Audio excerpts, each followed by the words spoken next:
Hello and welcome to the Guardian Football Weekly. Spain win the World Cup for the second time in their history. Has the team ever deserved it more? Ferran Torres scoring the winner in extra time, a deep cross and a great header back across goal by Nico Williams, who made the difference off the bench. They were the best team in the tournament. They weren't brilliant tonight, but they were infinitely better than the opposition. The Argentinians were awful. They didn't have a shot until extra time. Unai Simon made no saves. Argentina were filthy. Enzo sent off stupidly. Paredes, Tagliafico and co never stopped fouling. Even Messi tried to get Cucurella sent off. Hopefully Paredes will get a big ban for throwing punches afterwards. What a bunch of shit. They did nothing. They weren't good enough, and thank goodness they lost. We'll do a bit on the showbiz. Tom Cruise bringing the world together. Is John Brewin a believer? Find out later. We'll do a bit on the Harlem Globetrotters Socceraid mashup between England and France yesterday. And as we gather for one final chapter, let us celebrate a tournament that brought the world together. Let us celebrate each other. This is football. This is unity. This is greatness. This is the Guardian Football Weekly. On the panel today, Barry Glendenning, welcome. Hello, Max. Jonathan Wilson, hello. Hello. And welcome, John Brewin. Great intro, Max. Thanks so much. Not all my words. Before I chat to you lot, I caught up with Sid Lowe after the game. Coming through the Lincoln Tunnel back into Manhattan from Meadowlands, and you know what? There was a moment, wasn't there, right at the very end when Messi went across the front of the penalty area. And I thought, oh, here we go. This is going to actually happen now. Spain have had all the chances, but Messi's going to get the goal. I don't think I've ever seen a 1-0 victory be quite as deserved as that. Ferran Torres, what a moment for him to score the winning goal in a World Cup final. Yeah, I mean, I've been writing about this day because I was doing the Spain sidebar, and in a way, I quite like the fact that it's someone like him. And in fact, Luis de la Fuente said after the game that he was very pleased that it was him. Pedro Porro said how pleased he was it was him. And I think that's a symbol of the group, because if you go back to the game against Saudi Arabia, Spain are 4-0 up and Ferran Torres scores a goal to make it 5-0. And it gets ruled out by VAR. And the cameras catch Ferran Torres muttering to himself, please be a goal, please be a goal, please be a goal. And I think you saw there the pressure, the sense that maybe people didn't always rate him, the sense that maybe he wasn't always valued or didn't feel valued. And maybe also the sense that he felt like somehow fate was against him. And it turns out that fate was actually saving one up for him. And the second biggest goal, or the biggest goal in Spain's football history. Yeah, and also Nico Williams, right, who wasn't fit for almost all the tournament, but made such a difference. Yeah, and I think actually you can go through the team and say that this is a tournament of vindication. So Nico Williams, who's been injured, came back from injury, then of course had that injury against Uruguay, which he thought was going to put him out for the rest of the tournament, and he described it as one of the worst days of his life. So he was a difficult one. Lamy came into the tournament injured. You had Laporte had a difficult season. Unai Simon had doubts about him all the way through the season. Rodri had come back from an injury. Fabian Ruiz had been injured a lot. So you've got a whole load of players who I think came into this tournament. And it actually raises a question, a kind of a physical question, which is whether it's not a bad thing to come into a tournament having missed a lot of the season for injury. But I also think it creates a psychological, emotional thing about the tournament being an opportunity to be vindicated, or at least an opportunity to kind of rise again. Luis de la Fuente and others, did they talk about the Argentinian approach to the game, the basically being violent shits for the whole thing? Well, Pedro Porro was asked about this, and the question was obviously designed to try and get him to say pretty much what you've just said. But, bear in mind that at that point, they won it. And it's at that point, it's long enough after the game that they're not angry anymore. They've won it. They're absolutely delighted. So Pedro Porro did, I think, the right thing and just sort of said, well, they play their way, we play our way. It's fine. And it's almost the best response, isn't it, to say to Argentina, very good, but we're the world champions. Yeah. And a word on Rodri, right, who won the player of the tournament. He was magnificent again. Yeah, absolutely. And so it's really important, this. I think we talked about this the other day, Max, that Rodri had reached a point in the autumn when he thought the process of rehabilitation wasn't quite going right. And essentially had a conversation with Guardiola about managing this. How do I come back in the right shape? And remember that quote from Guardiola, when will it be? Midway through the season, when people were saying, well, Rodri's performances are okay, but they're not consistently very good. And Guardiola said, do you know when he'll be good? He'll be good at the World Cup. And I think there was a real sense of preparing for this, of this being his everything, of this being the thing that would kind of re-put him, if you like, at the very forefront of everything. And so much so, and I hate to do this because, what matters is they've just won the World Cup, not the other thing. But given that you asked me specifically about Rodri, I wonder if this puts him back in the frame now of being seen as the best player in the world and a candidate for the Ballon d'Or again. Yeah, quite possibly. Word on the manager? Well, a word on the manager is that this is his success. You look at the way this has happened. There hasn't been an outstanding superstar. This has been about a team. There's lots of very good players there. he's a manager that has constantly talked about recognising their qualities, constantly said, these are the best players in the world. After the game, I actually saw him on the way out of the stadium, and he was like, "Nah, it's these guys. These guys are amazing. These players are amazing." And he doesn't want to make it about him, but I think he knows it is about him because he's created an environment. And I think it's more than tactics. In fact, I think it's not even tactics, although he's got his tactical decisions right as well. I think it's about the group and what he keeps using the word family. And now I know that's a bit of a cliche. I know lots of managers do it, lots of players do it. They always say, "Oh, we're like a family," but he's tried really, really hard to create that identity. And he keeps using that. The other phrase he's uses a lot is to say that I choose good players, but I choose good people first. And he's even said explicitly, if there's a really brilliant player, but he's not a good person, he's not coming. Did you enjoy the halftime show? No, although I must confess, if you're in a game and you're writing and you get 27 minutes to write at halftime instead of 15, it's quite handy. Hey, listen, Sid, thanks so much for taking the time. I know it's been a very busy day for you and it's pretty late, so we appreciate your time. Now back to me, Wilson, Brewin and Barry in the studio, and we've just been lazing about all day. Thank you, Sid. Very much a pleasure. Enjoy it. So for the tape, I've chatted with Sid, but that's after I'm having this chat with you. But hopefully that all makes sense.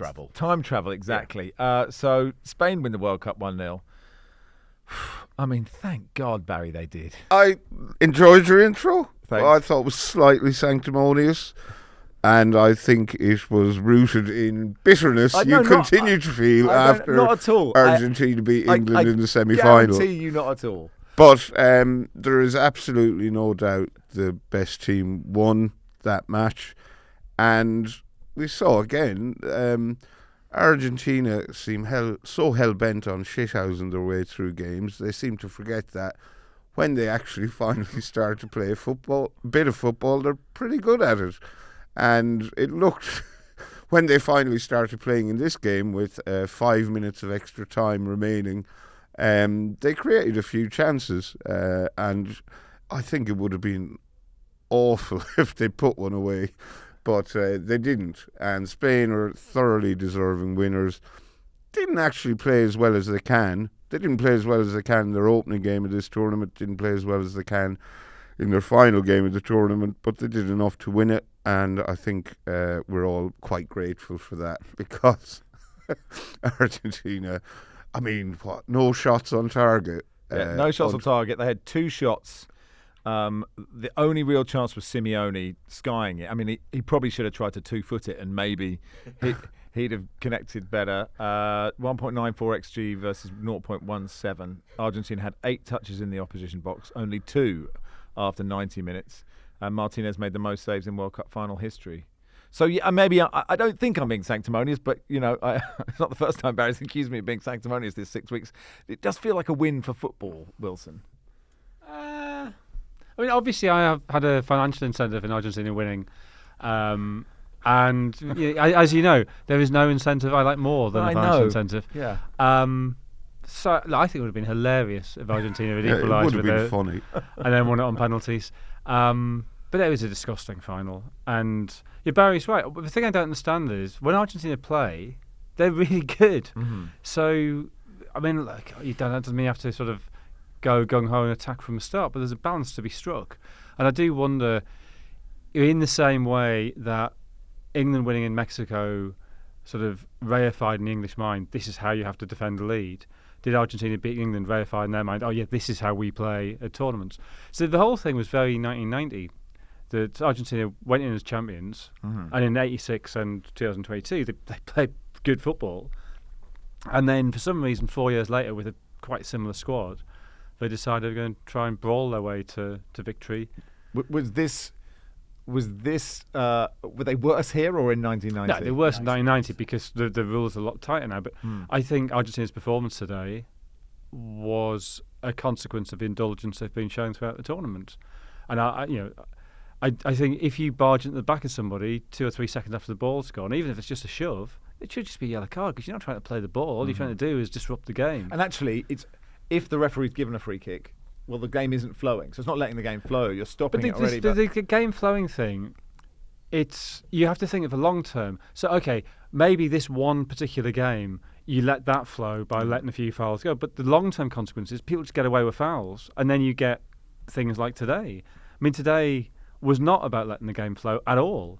And I would say that's not because of a referee intervening too much, it's because previous referees have intervened too little. So Enzo was sent off, and actually some of the Argentinian fouls, John, are sort of sensible, even if they're filthy, and they really leave one on you. They're like at sensible places on the pitch. But both of his first yellow for dissent and the second yellow were so daft, and it did change the game.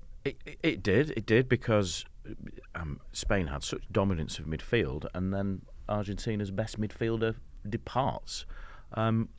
But it was a World Cup final of cynicism that reflected quite a lot of what we've seen before in terms of it's been a cynical tournament in many respects, some of them beyond the pitch. I mean, the Balogun thing will probably never get over. But Argentina, the way that they played that, it was almost as if they were afraid to take it toe-to-toe with Spain because they felt they had the better players. Barry, do you not feel shame hitching yourself to the wagon of this Argentine team? I'm not hitching myself to the wagon. I'm Well, glad you did they the other got day. beaten.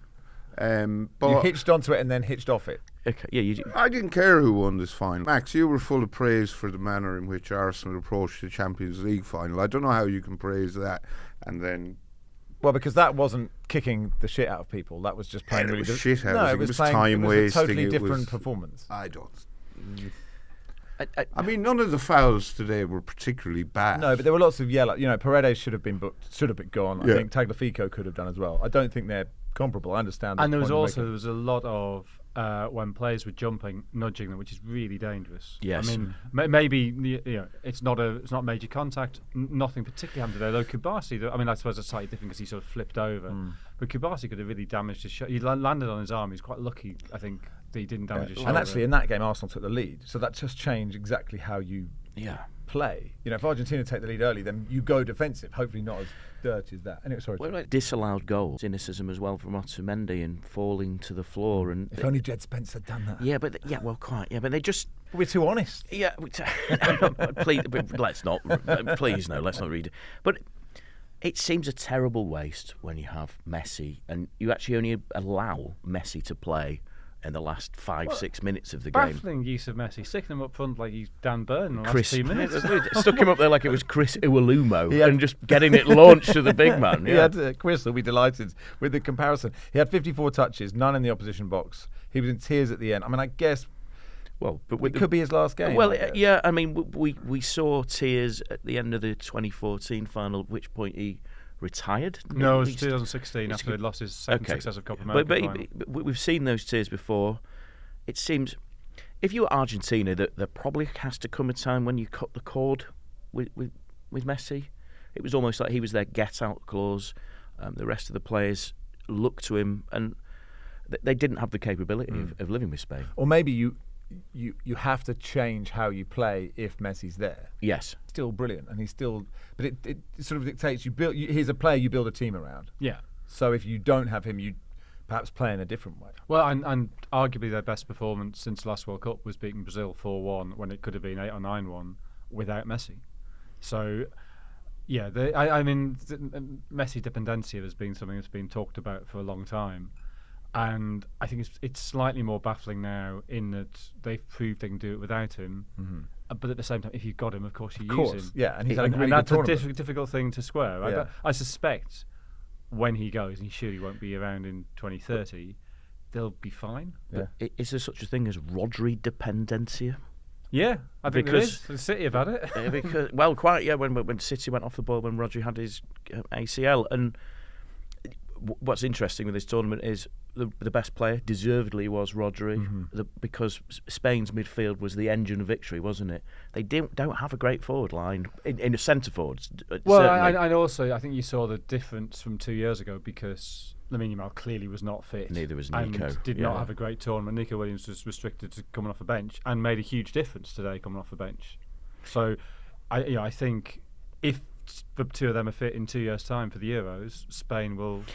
Yeah, Having said that, the substitute striker scored the winning goal. Yeah. So, I mean, he's had a shocking tournament. he's not played very well. But Doesn't matter, does it? If you score the winner in the he's World a Cup final? international hero. Yeah. And actually, and I may or may not have covered this with Sid, but I presumably I will, Barry. It is a brilliant finish, actually, at a time where Spain had had so many chances, but no real clear-cut chances. Martinez had made loads of saves, but he made one brilliant save from Nico Williams, actually, in the first half extra time. That finish is brilliant from Ferran. Yeah, left-footed side foot into the roof of the net. It's pretty unstoppable. Like you say, Martinez had made saves, none of them particularly extraordinary. You would expect him to make most of them. I think the header from the byline by Nico Williams into the Torres' pass is just as important, obviously. And it's the kind of opportunity you could put 20 feet over the bar, but he didn't. And look, they needed to take one of those chances. Yeah. It was coming. Yeah, it really was. It was. I mean, there was that time, I think you said it, Wilson, when it was like Spain have had 12 shots, 13 shots, and Argentina had no shots. And the clock's ticking, and you're just thinking, they're going to have one shot, and it's going to go in. You just sort of this sneaky, but they were, even though they were creating absolutely nothing, you just thought maybe, what did you say, Otamendi, 118? Yeah, Otamendi, 118th minute header, yeah. On Rodri, it's quite interesting how... Because he's big, isn't he? Like he's a big. Most brilliant central midfielders who are brilliant at keeping the ball are not like physically so big. I wonder if in the Spanish system he's benefited from his size, that they haven't tried to turn him into a tricky Xavi or Gavi style midfielder. It's sort of okay. You are a bit slower. You are a bit more Busquets. And so why don't you play like Busquets? And he has, and he's been a successful. Be a Busquets. bit more Busquets. It's quite good advice for any central midfielder, isn't it? And they've had like all over the pitch, but as you know, there's talk. There was lots of talk. I guess lots of Premier League fans think David Raya should play in goal, but Simon's let in one. The fullbacks have both been brilliant as well. Cucurella and Porro, both. I mean, Porro's not had a particularly good season for Spurs. He's been an absolute revelation here. Cucurella is a nasty shit, let's face it, when he's playing for Chelsea, and he's got plenty about him when he's playing for Spain as well. But he looked positively angelic today up against Argentina, and the good guys won this one. So it's but it was a terrible game. We watched it in a very, circumstance forced us to watch it in a very busy bar full of people who kind of seemed like they'd never been in a bar before, and the noise was deafening. The volume on the television. Yeah, I mean, wow! I had to go outside for extra time. I'm concerned I'm going to end up with tinnitus on the back of that. Anyway, yes, people, on a jolly inverted commas in New York, enjoying themselves, complaining about it. No, I'm talking about us. Yeah. Right. 50-odd-year-old men going into young people's bars. Yeah. It's just a bad idea. But I'm wondering if that... It was still a terrible game, wasn't it? Yeah. Even if I'd watched it in blissful solitude, I think it was still a terrible, terrible World Cup final. If you'd have been watching it in blissful solitude, you'd done a lot of looking at your phone and stuff like that, because it didn't quite... Yeah, that bar was louder than when I went to see Sun the other week, and what they're doing with the volume in there is absolutely incredible. Well done, Luis de la Fuente. Wilson, that's the Euros and now the World Cup. This is quite a good run, isn't it? I mean, it's a point loads of people have been making, but it does seem that in international football, having somebody from within the federation who understands the system, who's worked with youth teams, who's known some of the players for years and years and years, that is more useful than bringing in your big name manager and bolting them on. But Scaloni, you could say exactly the same thing for is his opponent in the final. And won it. Argentina under 10s, are they doing that? The DNA. Yes. What point do they say? Almost right, certainly. You see him, eat that man. But De La Fuente, though, I mean, his manner is not dissimilar to Del Bosque, who performed a similar feat. It's just, it's keep it. One of the reasons Spain are victors is because they kept their calm. Yeah. Where, say, England were allowed themselves to be drawn into it. Yeah. Well, I think as well there's this extraordinary thing. Again, this is not a revelation. This is not something that hasn't been said before, but it is an extraordinary thing that Spain, basically, Aragon has changed their style between 2006 and 2008, dropping Raúl, getting rid of the La Furia, the sort of the fury of the sort of self-imposed style before that, and sort of paved the way for Del Bosque and the sort of more patient Barcelona influenced possession style, and they've played that ever since. And it sort of seems to work, doesn't it? But he changed things during this tournament. He took Pedri out. He brought in Dani Olmo. That has, he brought in Fabian Ruiz. So he's, they've got lots of good players, but like he hasn't just gone, this is my team. He's thought about it. Yeah, and I think Olmo for Pedri is actually quite a key thing because he gave him a bit of that directness they lost by Lamine Yamal not being quite right and Nico Williams not being there. And Alex Baena's done fine, but he's very obviously a central player playing wide, drifting in field, and he's got no pace. So he's filled in well, but he's clearly not doing the same job as Nico Williams does. But it's quite interesting that they can still play. He played really well actually in the France game, which was like the performance of the tournament by anyone. Probably. And then they can bring on players like Marino, who added that extra element of them being direct when they were really pushing for it. And then Zubimendi hadn't played any moments in the tournament, but it's like, remember the Euros final. Remember, we were all celebrating when Rodri went off, and then they bring on Zubimendi, who turned out to be really good, and they were able to do that. Yeah, so maybe that Rodri dependency we're talking about, maybe we've overstated that when I think about Zubimendi. Okay, good point. He can do it. Any other strong thoughts on the game before we move on to the off-pitch stuff? Not strong thoughts. Again, it wasn't very good, and it's a shame that what was quite a good tournament in terms of football on the pitch. That one of the games that stank it out the most was the final. I still say it was a lot better than Australia, Paraguay in the group, which is my new benchmark for terrible. It used to be Egypt, Republic of Ireland. I think it was World Cup 1990, but. Mine was Ireland, Norway, 94. Yeah, we've been in a few. Yeah. England, Algeria. I guess circumstance dictates, but that was at least that had the idea of righteous fury about just how awful it was. Switzerland, Ukraine, 2006. Your classic Japan, Paraguay, Paraguay, 2010. Paraguay doing well. There's a pattern here, I think. We need to get Ireland playing Paraguay. Oh my God! Can you imagine? Jack Charlton's Ireland. Maybe the opening game in next World Cup. Current incarnation of in the 64 team World Cup. Hopefully Ireland can get there. Hal Grimson's gone even more direct. We go to Asuncion for the opening game. The Guardian send us to Paraguay for that game. For 6 weeks. For six weeks in Paraguay. To see that 0-0 draw. It's what we deserve. Yeah, absolutely. All right, that'll do for part one. Part two, we'll do a little bit on the opening ceremony in the halftime show. Welcome to part two of the Guardian Football Weekly. So we'll do the razzmatazz. So we began with the opening ceremony. Robbie Williams in a nice glittery tracksuit. Respect that he's going grey. There was a moment in the game when it cut to Robbie Williams and Wilson thought it was Kevin Peterson. Who's happier with that comparison? I don't know, but I'd have liked it if KP had sung a song with Nicole Scherzinger. Can you say in my defence he was wearing sunglasses? He was. No, you're absolutely right. Yeah, but he wasn't in whites. That was he was kind of sporting. Robbie was sporting KP's 2005 Badger skunk haircut. Yeah, I think with that's added what grey. confused me. Yeah. That's true. It's very loud. I think that can't be stressed enough. I think we have stressed it quite a lot. The World Cup came out of a Louis Vuitton box, Barry. Were you impressed with that?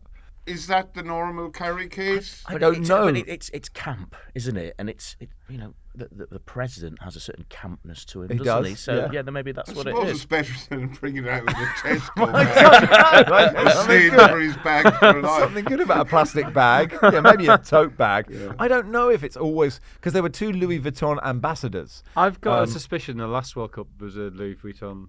Is that Yeah, right? I think it might be. Oh, it's a permanent. friend of mine once accused me of arrogance because I went to the FSA Awards and brought a Sainsbury's bag. That such was my confidence that I would. Oh, really? needed Okay. To carry some awards. Right. home. Okay. So yeah, maybe I need to invest in a Louis Vuitton carrier bag. Right for our next possible award. Is it classy, Louis? I don't even know how you say I mean, that it's a word. bit- How do you it's a say bit- Vuitton. It's It's a bit- the footballer wash bag of choice. It's a bit. Tends to be Louis I think it's Vuitton. brassy rather than classy. He was speaking as It four feels, classy feels men. more tassels than taste. It's Yeah. kinda- I would say, you could probably get a cheaper box that'll do the same job. Would be my guess. Or get a classy box. Yeah. I mean, your FIFA, you Yeah. made $15 billion on this tournament. What would you what's your classy box? I would go to, they're from Zurich, literally the land of cuckoo clocks. Yeah. Okay. You could go to a cuckoo clock The manufacturer. World Cup comes out of a little. FIFA. Is that classy? Anyway, after that, then Tom Cruise stood there and spouted some unutterable bollocks about bringing the world together. What an actor that man is.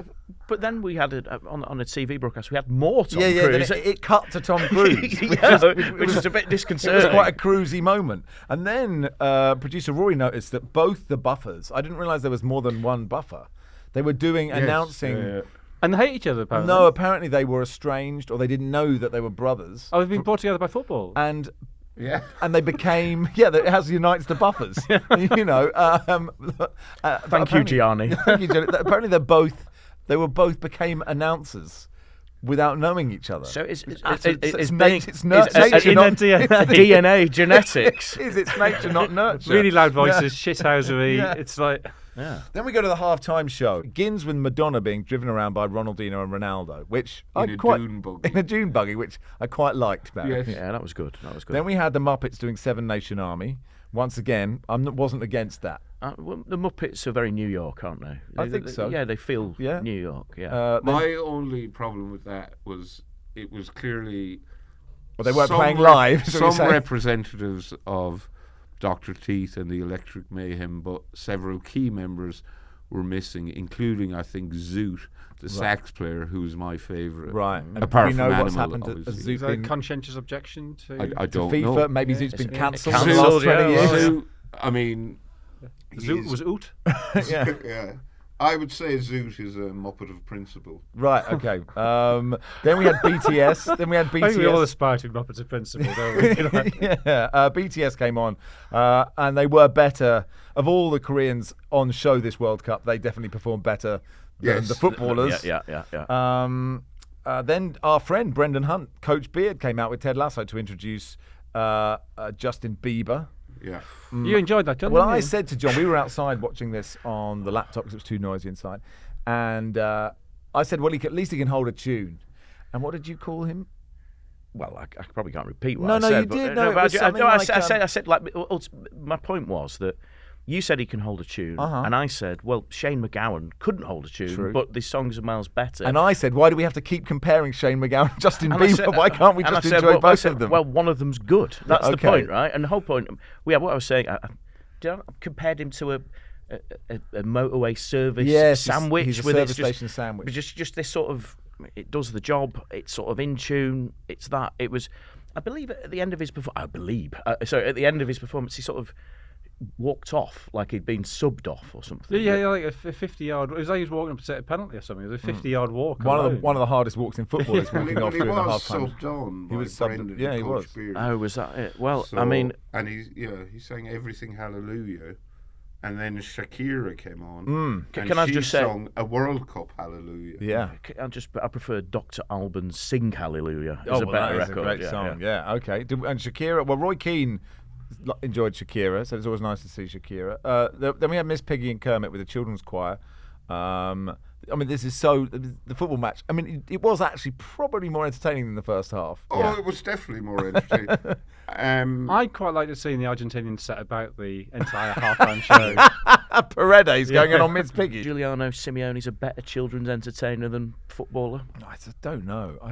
But they look having a good time. The kids dancing with Shakira look pretty good, well trained as dancers. But the ones jumping about with Chris Martin, I think they might just be like some I nice didn't kids. notice Chris You didn't Martin. know Chris Martin was there. Wayne Rooney said, "I thought it was crap." What, did you see that Matthew Letitia on Twitter said? I literally, you could say anything now. He said the pundits are deliberately not criticising. He spotted a conspiracy there. Okay. And Wayne smashed it. Oh, really? Oh, dear. So he was saying that he thought that all the He pundits thought were in on they were it. trying to be too nice because Fine. because they're all part of the system. I man. suppose because it's the World Cup final, we'd heard all about this half-hour show. We're watching it in a way that, I didn't hate it, but then I would hate it to be in every football match. And I think had England were playing if England were playing in the final, I would be like, "Fuck's sake, lads." I suspect if it's Lincoln City against Reading in the Carabao Cup on a Tuesday, you might struggle to get that line. It would just be. It would be half an hour of just, it would be just like middle-aged kicking football. Yeah, so middle-aged men in slippy shoes trying to score from the halfway line. Yeah, I think it's Sincil Bank would probably reject Justin Bieber. They'd probably say maybe not the good enough. Lincoln Cathedral Choir. Yeah, they could do a job. They're better than Justin Bieber. The trophy presentation. Then we get to that, and apparently Christian Romero didn't shake Trump's hand. Rodri didn't seem overly. He got it done. He got it done, but there was a bit of grace towards the president, but just sort of moved straight on, didn't he? And then Trump didn't. He tried to stay, didn't he? Gianni ushered him away. He stayed for the lift. Yeah, and then Gianni was trying to drag him. Had the shepherd's crook out. Yeah, he's basically in the same position as we were looking at to the right as De La Fuente was to the left.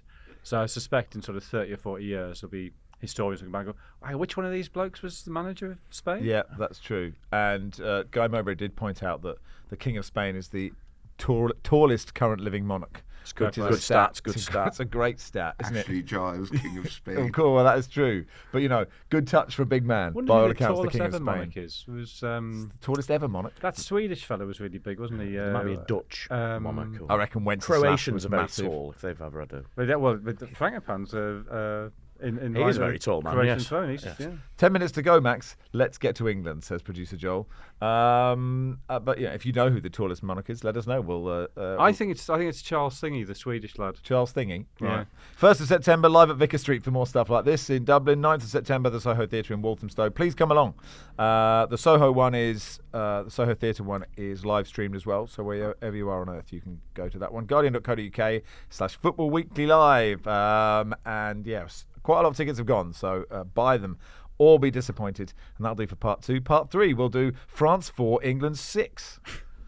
Welcome to part 3 of the Guardian Football Weekly. So the 3rd, 4th place playoff was The real quiz. England 4-0 up at half-time, a notoriously dangerous lead. France came back to 4-3, and then we got a penalty. By the time of the penalty, I was like, God, we really need that. I was into it. Bellingham scored. I was like, thank God for that. Masaka scored the penalty. Masaka scored the penalty, yes. You're on the minute by minute, John. Possibly. How did you keep up with that? Possibly the busiest minute by minute of my career. It was also fun. It was fun to do. It was a fun game. It didn't mean anything before we get to that, Barry. But it was entertaining. It was some. Yeah, here we go. But I mean, at a certain point now, it almost turned against Thomas Tuchel again, didn't it? There was a point when it came to 4-3. The knives were being resharpened, weren't they? We mentioned the rap too earlier, didn't we, as a metaphor? And it just, I thought, oh no, please. And then, but the Bellingham goal, the clincher. What a silly goal. That is Power League. That is next goal wins when we're all knackered. That goal's not scored in our league, is it? No. Barry and I, we were saying, I think when it went to 4-3 or when we got the penalty, I was like, imagine if this was the World Cup final. How utterly, I would have been absolutely broken by this. 4-0 up at half-time, dancing around. Well, producer Joel was saying he'd have died at like 1,000 deaths if that was the actual World Cup final.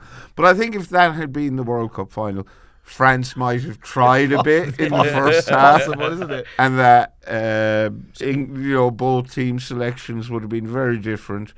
I think France went into it not really caring because they've won the World Cup in not so long ago, and it was mainly how many goals can Mbappe score to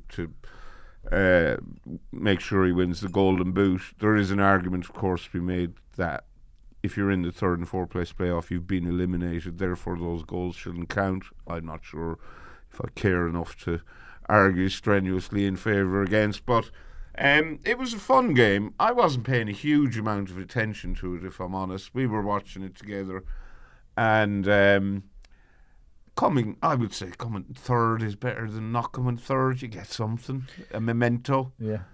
the stat about the French was that Malagusto was the only tackle made by a Frenchman in the first half, or the only French defender to make it. So that maybe tells you a little bit about how the game was quite played. Funny how WhatsApp groups started going, if only we'd played like this, and you're trying to say this. You just can't compare this with the Argentina No, of course you game. can't. I mean, it wasn't really football. It was something slightly. It was Socceraid. Yeah, It was something slightly disgusting. Paddy McGuinness came on the 63rd minute. No one noticed. Vaguely related to football. What you do realise, though, when you see that is how good these people are at football. Mm-hmm. Yes. And what they could do if teams didn't defend.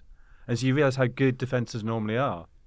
But this, I mean, you've already made one sandwich analogy, but this was like an American sandwich. It was just full of stuff that doesn't need to be there. It gives you empty calories.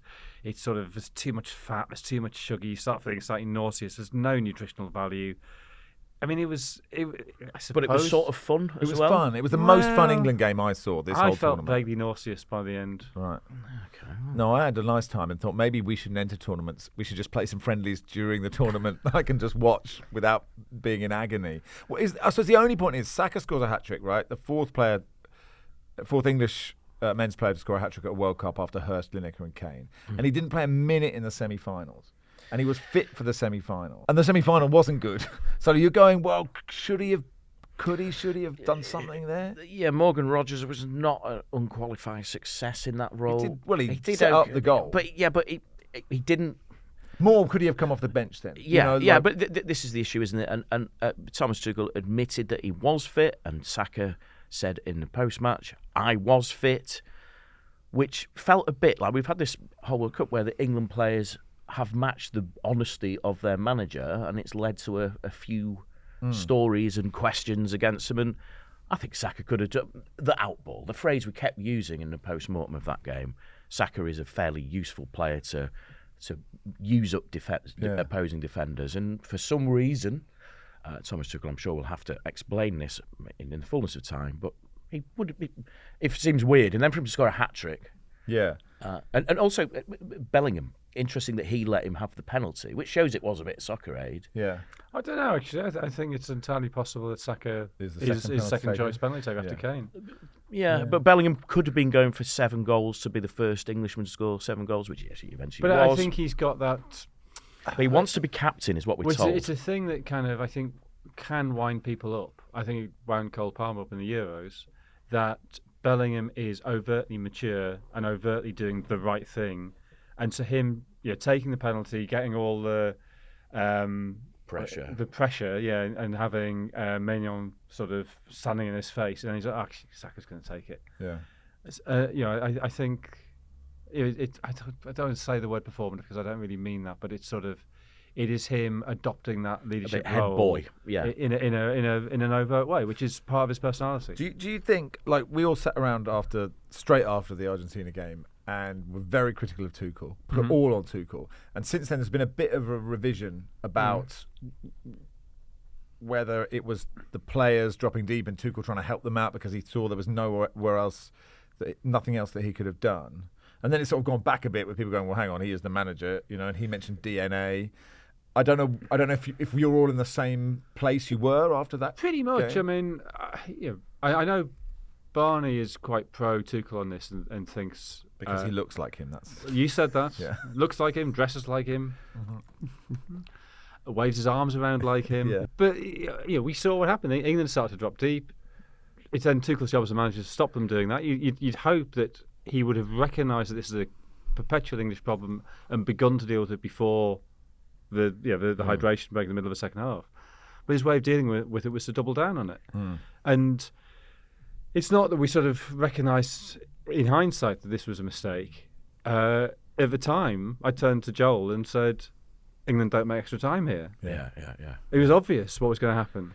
And maybe, I don't know, I mean, I guess you could extend that argument and say, is there anything you could have done that would have actually made a difference? And maybe there isn't. But having no outball, having 12% possession between taking the lead and going behind, surely that could have been extended to 13. 15, 18, 20. I suppose the only thing is, and this is what Thomas Tuchel is alluding to, is we've seen that before where England players panic and start to go very defensive. But that was his job to turn it around. And you can try and be philosophical about how we went out of the World Cup as a country, but the initial reaction was probably the right one. I think that Tuchel made a mess of a situation that he was employed to deal with. He can't just say, actually, I didn't. Well, we talked about his pride, and I think that is going to be an issue. And as we said, the knives sharpen, and he's got a lot to prove. And thankfully for him, England have a pretty decent record as a host of tournaments. Well, the thing is, England are now good, so they'll probably get to the semis. They might get a tough draw and go out in the quarters, but there's no third place to save him at the Euros. Thank goodness, yeah. I heard some good analysis on this from Emma Hayes, and she kind of said there's a lot of blame to go around. She doesn't hold him entirely responsible. I think she said, because I've heard so much, I'm a bit confused, but I think who said what, but some of it has just been ranty and performative, and I have to say I have thoroughly enjoyed the meltdown that seems to be going on at home in the UK. It's been absolutely tremendous entertainment, but I think he got some of his substitutions wrong, and I think he made a mess of it. It would be so nice to quantum leap and just do like for like and see what happens. Oh boy. Yeah. Ziggy says you've still got a 0% chance. But I do think Jonathan kind of nailed it. We're not after time in here. We were saying it at the time. Yeah. We were all standing or Well, I wasn't saying it. I was just around really the same praying. table. Yeah. Going he has made a ball. Yeah, it just made you feel more and more anxious when you realised that he was doing nothing to change the flow, and it just was always inevitable at that point. But as Argentina proved today, they are peerless and the best footballing team in the That's competition. it, isn't it? Yeah. I didn't know it was like at the end of that game when Argentina actually bothered to try and start playing football. They were still doing that little short corner thing, creating the angle for someone to have a shot. Didn't work for them today, but how has no one gone, they're going to do this. Yeah. And then Messi's Don't let free. them. Yeah, exactly. Anyway, that'll do for today. Brendan says, hey, Max, Barry, and all who made the days fly by. I'm glad they flew by for someone. No, what happens to you now the tournament's over? Do you get time off for good behaviour? Is it straight into pre-season training, previews, transfer talk? Cheers for keeping it light and tight. We are taking a couple of weeks off. We've got a couple of mailbags in the can.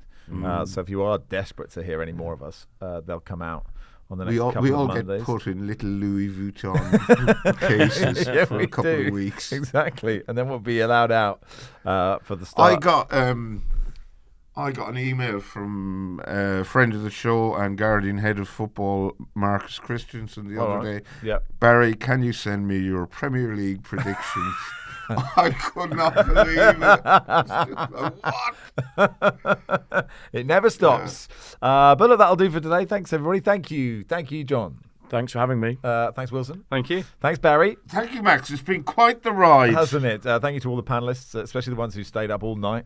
It's memories of how tired Dan Bardell looked one time when the Zoom came on. Was he tired and I was in Mexico? I don't think anyone was as tired as you were on the first step of this series. Thanks to all the people back in the office as well who did some of the work. And thank you so much to the production team. Rory Simon, Matt Bentley-Viney, Joel Grove. They have worked absolutely tirelessly and put up with our bullshit for 6 weeks, getting this published, getting the video up on YouTube. So when we turn this off and we say goodbye, we can go for a pint and they actually have to go to work. So thank you to them. It's greatly appreciated. And thanks for listening to it because quite a lot of you did. And if you're new, thank you. And if you're old, also thank you. And we'll be back next Monday, but we've already done that. We'll be back in person type thing in 3 weeks' time.